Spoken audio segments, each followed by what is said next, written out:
Well, iPhone event day is always a great time, but today I want to cut through the gloss and glamour of the Apple event and the chatter over on Twitter and break down the iPhone 16 and 16 Pro, whether or not you should consider upgrading. Obviously, in the tech media, we tend to talk about the newest phone compared to the one that it immediately replaces, but most people in the real world don't buy a new phone every year. So chances are you're sitting on an iPhone 12 or a 13 Pro or something like that, and you're thinking, is this the year that I upgrade? Well, today I hope to answer that question, so let's get into it right after a word from today's video sponsor. Today's video is sponsored by Bamboo Lab and their new A1 Combo 3D printer.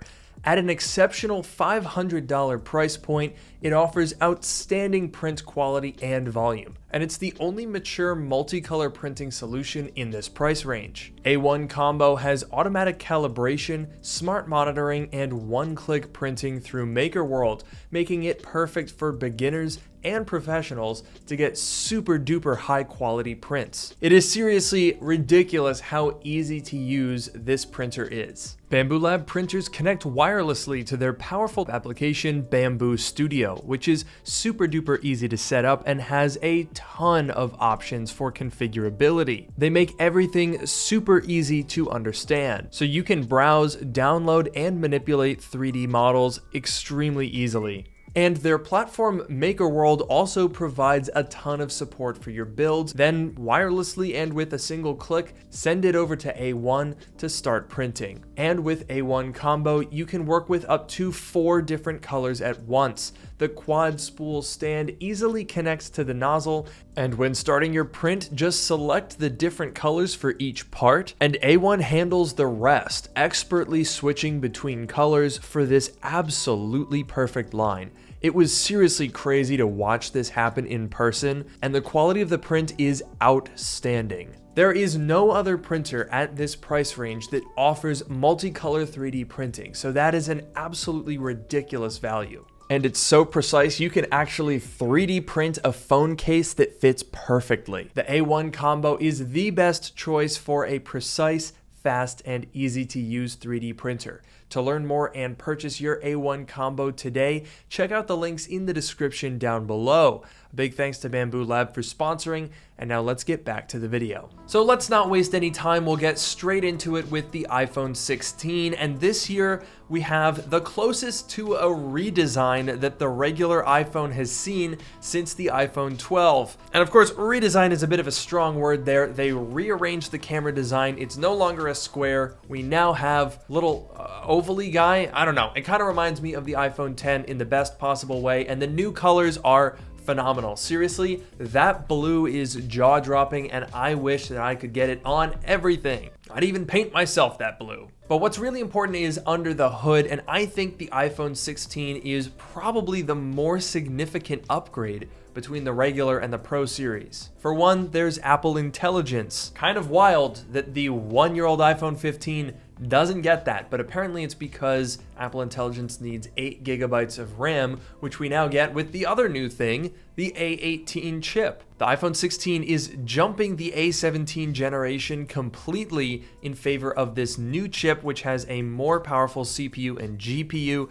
as well as ray tracing. That's another big addition for the regular iPhone. And we're also getting some powerful hardware features. The action button is making its way down from the iPhone 15 Pro, and more importantly, the camera control option is not Pro exclusive. Typically, Apple has been introducing features only on the Pro models. Last year it was the action button, the year before that the dynamic island. But this year camera control is coming to all 4 models, and I think that's a really good thing. The camera system on the iPhone 16 is also getting a pretty major upgrade. We still have the 48 megapixel main camera, but now Apple is calling this their Fusion camera, which basically combines a 48 megapixel and a 12 megapixel photo to get optimal detail and lighting and create a 24 megapixel photo. The whole Fusion name is a little bit markety, but honestly, the bigger upgrade is the ultra wide camera, which now is the 12 megapixel sensor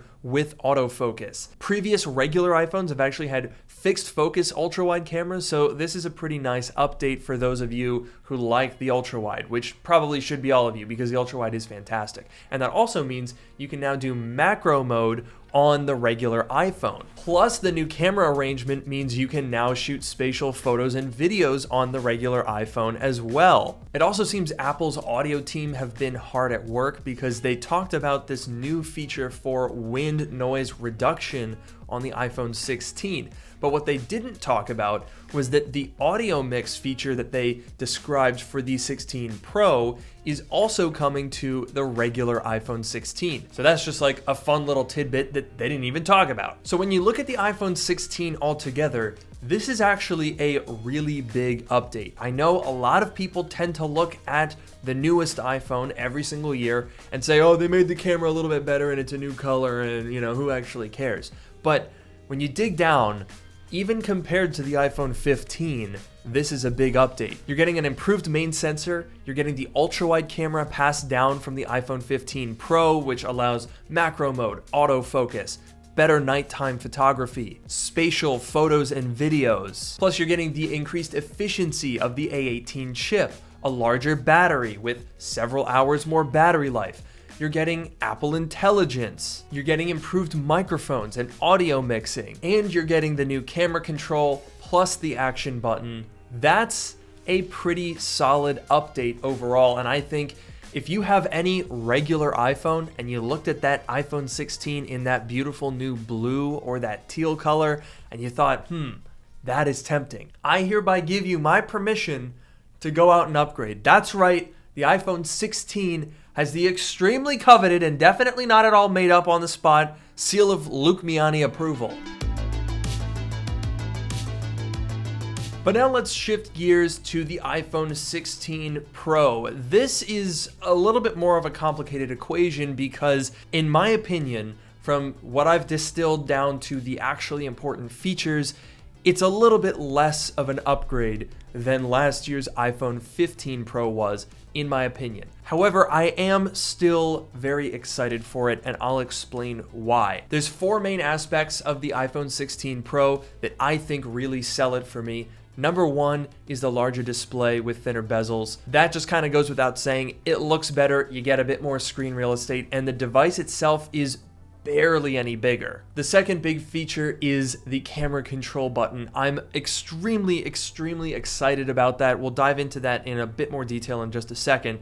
But the third thing is the ultra-wide camera being 48 megapixels. This is a massive upgrade in my opinion. I absolutely love the ultra-wide camera, but it has always been noticeably lower quality. So now we have a dual 48 megapixel sensor, which unlocks a bunch of really cool stuff. Higher quality macro photos, higher quality low light performance on that ultra wide lens. But I am a little bit disappointed because diving into Apple's spec sheet reveals that spatial video is still locked at 1080p 30 FPS.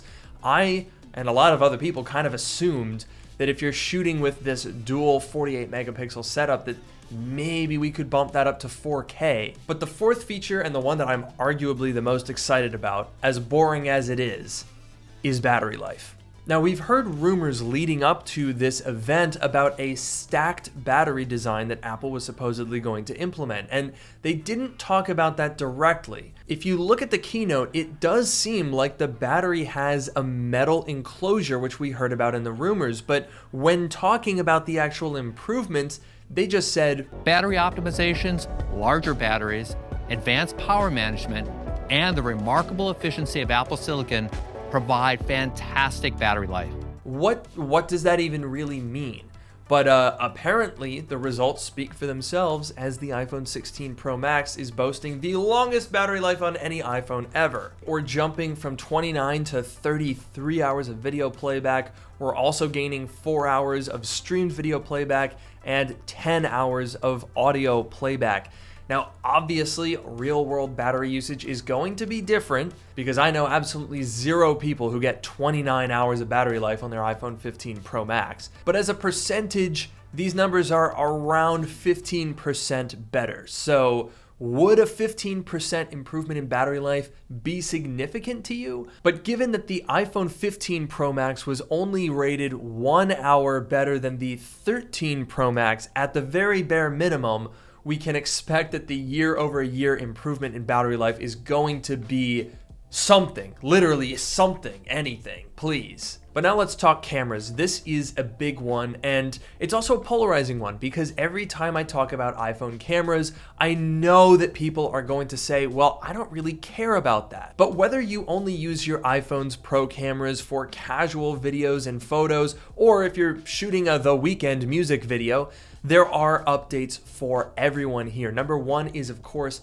the photo control button. This is actually a super duper elegant feature. Number one, this adds a ton of layers of control to the iPhone without cluttering up the screen. But thanks to Apple Intelligence on the iPhone 16 and 16 Pro, we're also gaining effectively Google Lens with a dedicated button. I mean, let's be honest and call it what it is. You press and hold the camera control button and it does a Google Lens scan of your surroundings. It looks super cool. The fact that you can make a calendar invite just by scanning a flyer, I like that feature. It's not anything new. Android users are probably gonna clown this thing all day long over on Twitter, but you know what? I like it, so it's fine. But when you dive deeper into this camera system, you'll find that it is absolutely off the rails. I love the fact that you can do 4K 120 FPS Dolby Vision recording with Pro RAW support. That's nuts. And their new audio mix feature, which is also available on the iPhone 16, looks super duper cool for when you want to film something semi-casually that you actually want to sound good. And I'm actually the perfect use case for those features because I just finished working on an absolutely crazy project. My friend Andrew and I bought two cheap old Mercedes for 3,000 euros, and we drove 2,000 miles from Athens to Berlin for a video that's up on my car channel, The Middle Lane. I've got that linked down in the description below. Definitely go check out that video. It was a ton of fun, one of the craziest things I've ever worked on.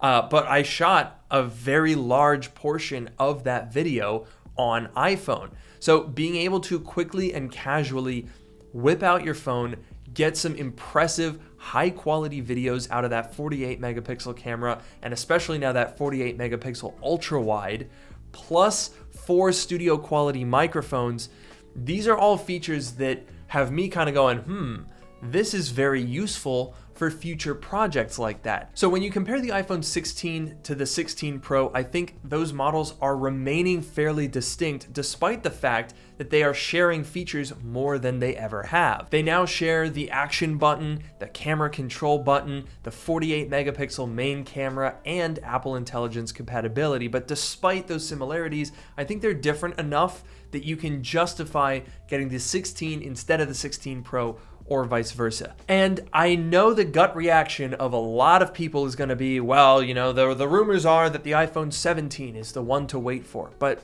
I'll tell you what, last year I remember that same conversation when people were talking about the iPhone 16 Ultra and how that's the one that you should wait for. And it kind of seems like every year now it's, oh, well, next year's going to be the super cycle.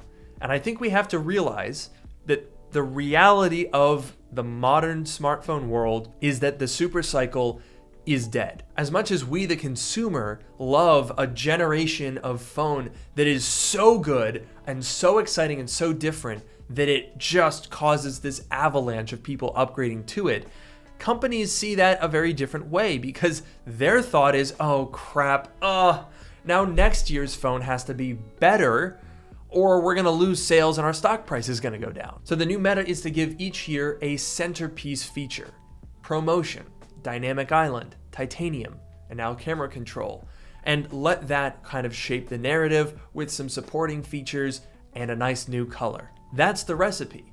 And honestly, it works very well. I think that this, while not the most exciting iPhone upgrade ever, obviously, is still a pretty good one. Now, if you have an iPhone 15 Pro, do you need a 16 Pro? Well, maybe you want that 5x tetraprism zoom lens. Maybe you really like the new camera features and that 48 megapixel ultra wide, in which case, sure, yeah, go for it. But if you're on an iPhone 11 Pro, 12 Pro, 13 Pro, I think there's a lot of meat on the bone this year that would really compel you to upgrade. If nothing else, just to get better battery life, get on the bandwagon with the dynamic island and these new buttons. I think it's worth the upgrade, honestly. But of course, I'd love to hear what you guys think of all of this, so let me know in the comments below if you found this year's updates to be exciting or boring or incremental, but still pretty good. And of course, be sure to like, comment, and subscribe, and I'll see you guys in the next one.